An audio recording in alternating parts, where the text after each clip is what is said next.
দর্শক, হঠাৎ করেই পরিস্থিতি উত্তপ্ত হয়ে উঠেছে। আগরতলায় বাংলাদেশের হাই কমিশনে হামলার ঘটনা ঘটেছে। সেই ঘটনায় পররাষ্ট্র মন্ত্রণালয় ক্ষুব্ধ প্রতিক্রিয়া ব্যক্ত করেছে।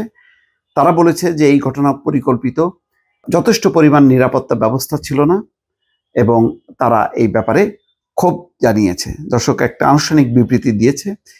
তার আগে অবশ্য ভারত আনুষ্ঠানিকভাবে দুঃখ প্রকাশ করেছে, কিন্তু ঘটনা ঘটেছে এবং এই ঘটনার পেছনে যে সাম্প্রতিক সময় যে ভারতের কোনো কোনো মহলের নানা রকম বক্তব্য, মিডিয়ার উস্কানি, মমতা বন্দ্যোপাধ্যায় হঠাৎ করে বাংলাদেশে শান্তি রক্ষী মিশন পাঠানোর বক্তব্য, সবকিছু মিলিয়ে উত্তপ্ত করা হয়েছে। এমনকি জাতীয় পতাকা অবমাননা করা হয়েছে ভারতের, এই কথা বলে সমস্ত তাদের চিকিৎসা প্রতিষ্ঠানগুলো বাংলাদেশিদের কোনো চিকিৎসা দেবে না এই ঘোষণাও দেওয়া হয়েছে। বাংলাদেশের পতাকা তারা পুড়িয়েছে, অবমাননা করেছে এবং শেষ পর্যন্ত আগরতলার ত্রিপুরায় বাংলাদেশের সহকারী দূতাবাসে হামলার ঘটনা ঘটেছে।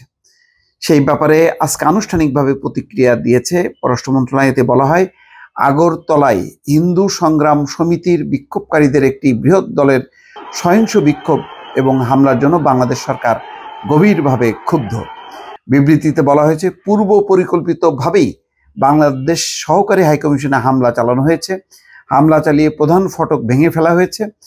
হামলাকারীদের অবস্থান দেখে এটাই ধারণা পাওয়া যায় তাদেরকে হামলা চালানোর সুযোগ করে দেওয়া হয়েছে।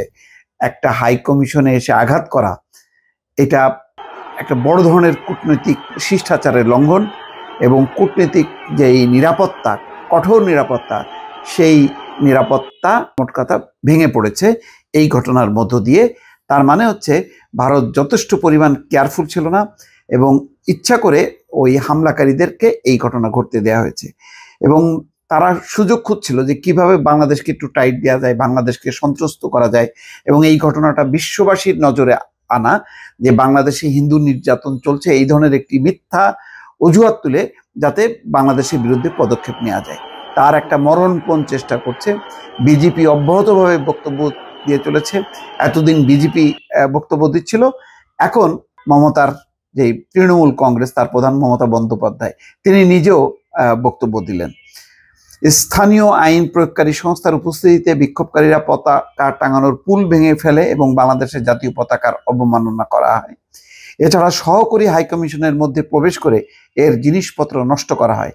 পররাষ্ট্র মন্ত্রণালয় জানিয়েছে, অত্যন্ত পরিতাপের বিষয়, ঘটনাস্থলে উপস্থিত থাকা আইন শৃঙ্খলা বাহিনীকে বিক্ষোভ ও হামলা ঠেকাতে নিষ্ক্রিয় দেখা গেছে। তারা শুরু থেকে নিষ্ক্রিয় ছিল। সহকারী দূতাবাসের সকল কর্মী গভীরভাবে নিরাপত্তাহীনতায় ভুগছে। দর্শক, এই ঘটনার আগে ভারত দুঃখ প্রকাশ করেছে। তাদের বিবৃতিটা হচ্ছে এরকম যে হামলার পরপরই ভারত দূতাবাস থেকে একটি বিবৃতির মাধ্যমে দুঃখ প্রকাশ করা হয়।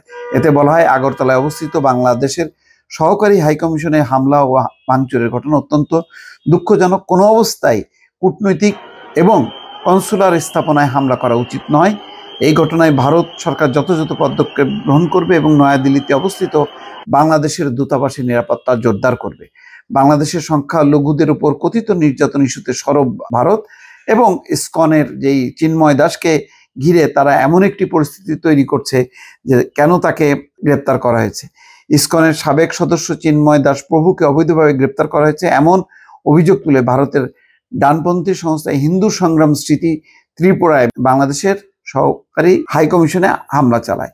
এর আগে তারা সবুজ পতাকা টেনে ছিঁড়ে ফেলে এবং এটা কলকাতায়ও হয়েছে। কলকাতা হাইকমিশনের সামনে যখন বিক্ষোভ হয়েছে তখনও কিন্তু একই ঘটনা ঘটেছে এবং একের পর এক ঘটনা যখন ঘটছে, তার মধ্যে মমতা বন্দ্যোপাধ্যায় বাংলাদেশের শান্তিরক্ষী মিশন পাঠানো উচিত এই মর্মে একটি বক্তব্য দিয়ে সেই আগুনে আরো তিনি ঘি ঢেলেছেন।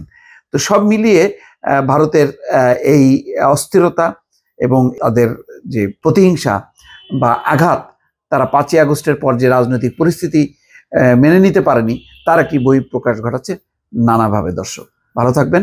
আল্লাহ হাফেজ।